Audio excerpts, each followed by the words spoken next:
Good morning, students. Welcome to PSC 1 second semester online zoology class. So today I am going to discuss on structure of integument in mammalia. So mammalian integument of mammalia. So this is the structure of uh, mammalian integument. Vertical section of skin of mammal. So this is epidermis from here to here, and from here to here dermis. So epidermis is again divided into 5 layers. The uppermost layer is the stratum corneum and the lowermost layer is stratum germinativum. Stratum germinativum is also called as Malpighian layer. Okay, so this is dermis, and in the epidermis the hairs are there, glands are present. This is sweat gland, sebaceous gland, and sensory corpuscles are there. Now let us see the description. The skin is elastic and waterproof and is much thicker than in other vertebrates. Especially the dermis is very thick and tough and is used for making leather. The epidermis is thickest in mammals and is differentiated into 5 layers. Stratum corneum, outermost layer. Second one is stratum lucidum. Third one is stratum germinosum. And fourth one is stratum spinosum. And the fifth one and innermost one is stratum germinativum or Malpighian layer. So here, from here to here, 5 layers are there. Outermost layer is stratum corneum. Innermost one is stratum germinativum. In between these two, 3 more layers are there, such as the stratum lucidum, stratum germinosum, stratum spinosum. Okay. Next, the outer layer of stratum corneum containing keratin material is there. Its cells lose their nuclei, but the cells are not dead. So we believe that if nucleus is not present, they are dead. But here, these are not dead. So they are not having nuclei. They are not dead, as believed before. They secrete several hormones, one of which represses the mitotic activities of Malpighian layer. In places of friction, such as soles and palms, the stratum corneum is very thick. So, in places of friction, wherever friction occurs, there the stratum corneum is very thick. In soles and in palms, the stratum corneum is very thick.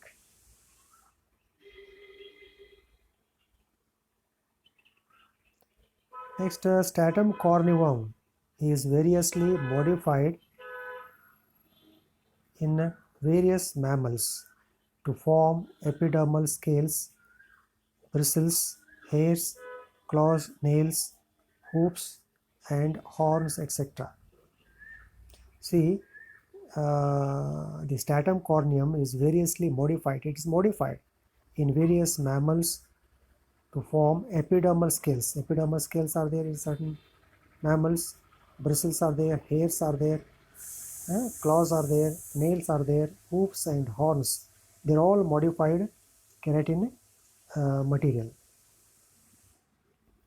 Below the stratum corneum is a refractive stratum lucidum is present in certain regions only. Stratum lucidum is the second layer. So it is present in certain regions only. Now known as this is known as a barrier layer because the electron microscope has shown that its cells become compact and closely united to form a region which prevents passage of substances into or out of the body.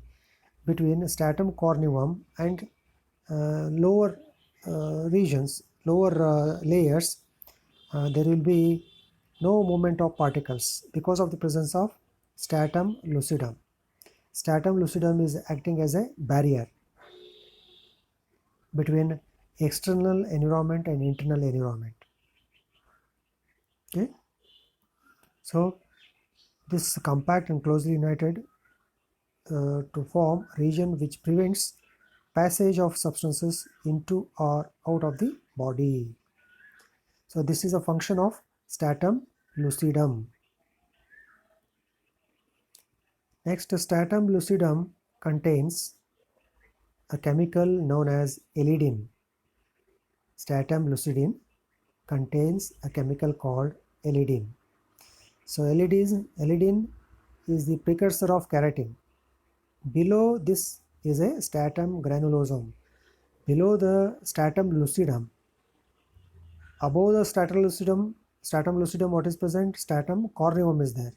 Next one is stratum lucidum. Below this one, what is present? Stratum granulosum, which is having darkly staining granules of keratinohyaline. Below the stratum granulosum is a stratum spinosum, whose cells are held together by spiny intercellular bridges.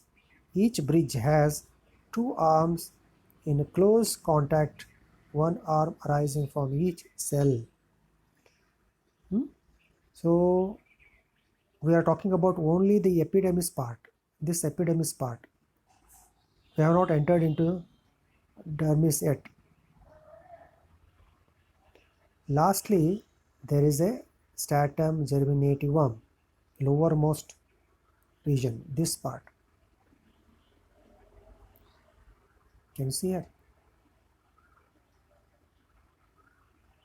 So this one, this layer. So this layer is stratum germinativum. Okay, or it's also called as Malpighian layer. It is also known as Malpighian layer. So this layer cells have the capacity to undergo modification, multiplication by mitotic division, so that the divided cells move towards the upper surface.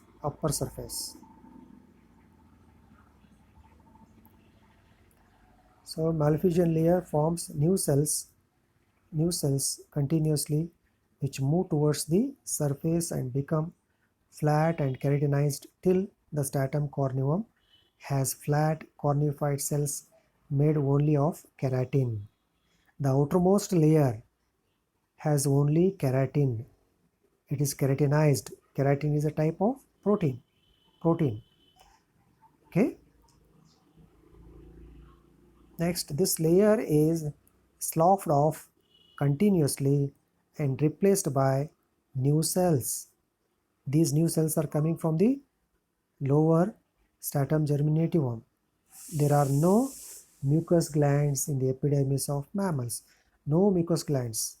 Mucous glands were present in fishes, amphibians, but here they are absent. The keratin from the epidermis is at ends of digits forms claws, nails and hoofs. Keratin from the epidermis at ends of digits of mammals. Forelimbs and hind limbs are ended with digits, and these digits ends form claws, nails and hoofs. So these claws, nails and hoofs are nothing but modification of keratin. This keratin is very, very important. So our nails, our claws, they are made up of keratin material. Next, the dermis is best developed in mammals. The upper part of the dermis in contact with the epidermis is the papillary layer. So this part, can you see here? So this entire part is dermis. So upper part of the dermis is papillary. It has papilla-like structure. Can you see here? Papilla-like structure. Therefore, this is called papillary dermis. Dermis is the papillary layer, which is made up of elastic and collagen fibers with the capillaries in between. It is thrown into folds to form rows of epidermal papillae, especially in areas of friction. In areas of friction, the papillae are more. The greater lower part of the dermis is a reticular layer having elastic and collagen fibers. So in dermis, the elastic and collagen fibers are present. Dermis is composed of connective tissue. This connective tissue has fibers, and these fibers are very much essential for providing firmness to the skin.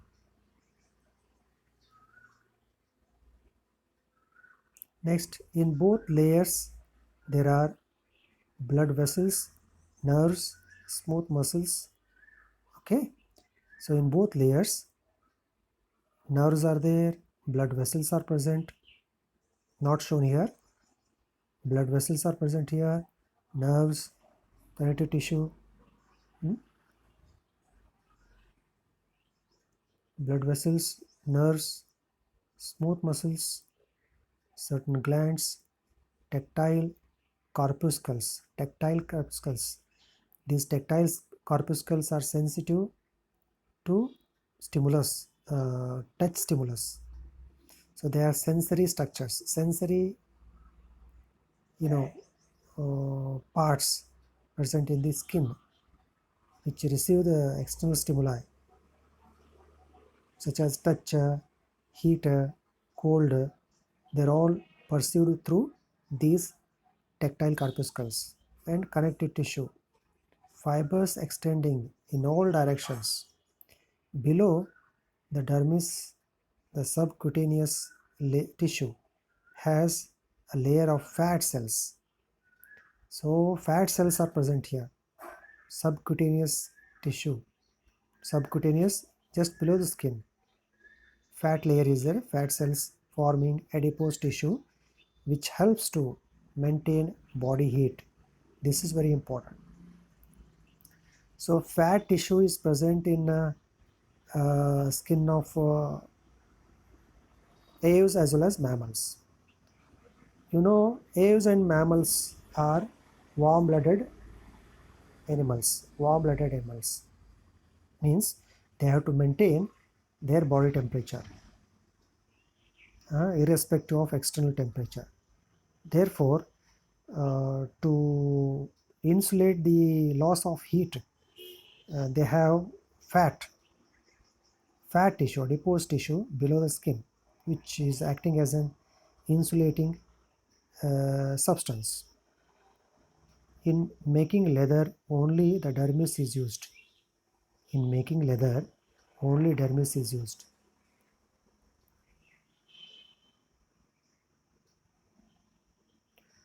In the lowest layer of the epidermis are pigment granules, but there are no pigment-bearing chromatophores in mammals. So, pigment-bearing chromatophores are lacking in mammals. In man, some branching dendritic cells or melanoblasts lie in between the epidermis and dermis. Between epidermis and dermis. The melanoblasts are present. They contain pigment.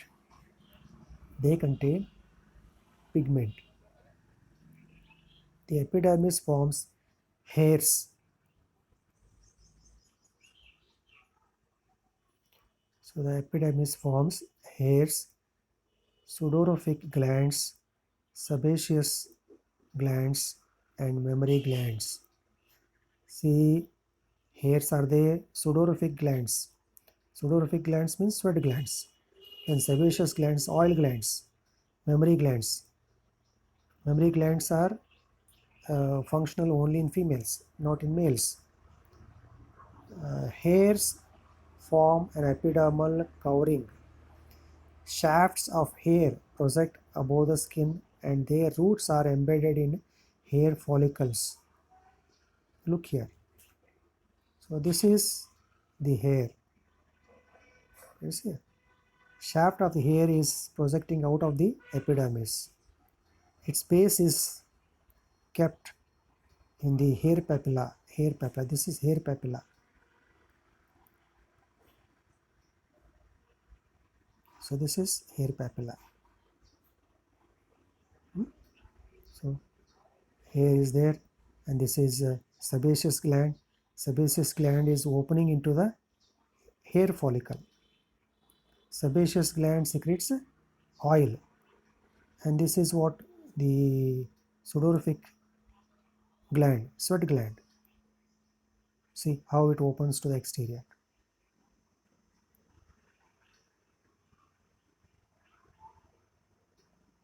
So shafts of hair project above the skin and their roots are embedded in hair follicles, into each of which opens a branching sebaceous gland. Hairs form an insulating layer. Yes, hairs also, not only fat layer. Outside the epidermis, hair is acting as insulating layer, which prevents loss of body heat. Thus, hairs keep up the body temperature. Mammals are characterized by the presence of hair. So hair present only in mammals. Okay, no other vertebrates have hairs in their skin. So the presence of hair is to keep the temperature, to keep the body temperature under normal condition. To maintain body temperature, they are responsible. Sebaceous glands are outpushings. Sebaceous glands are outpushings. Can you see here? Outpushings. These are sebaceous glands. Outpushings of the wall of the hair follicle. This is wall of the hair follicle. It is outpushed to form gland, sebaceous gland. Outpushings of the wall of the hair follicle and produce an oily substance which keeps the hair supple and prevents its wetting in water. So the hair wetting is prevented by sebaceous gland secretion.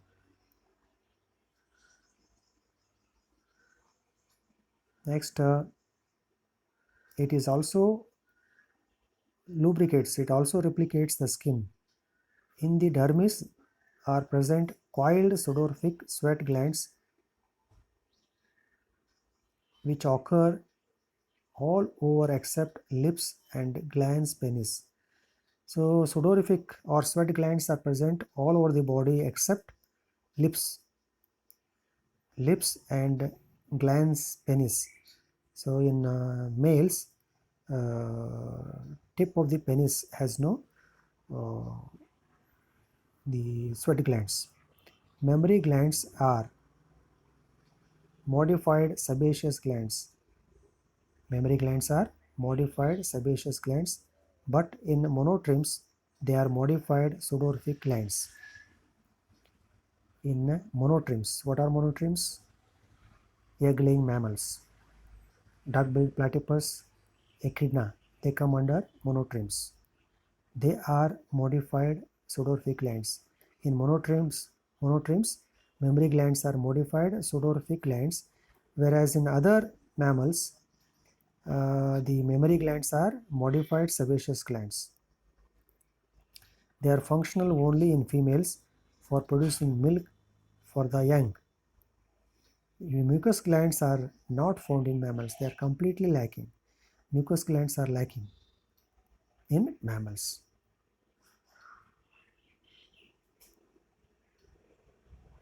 So this is about the structure of integument in mammals.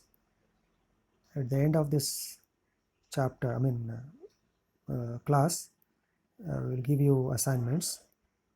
Two assignments are there. First assignment is explain 5 different layers present in epidermis of mammalian skin. So in the mammalian skin epidermis, there are 5 layers. We already discussed that you have to explain. What are sebaceous and pseudorphic glands? Huh?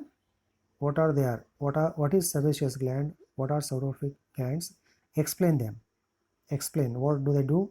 What do they secrete? What is their importance?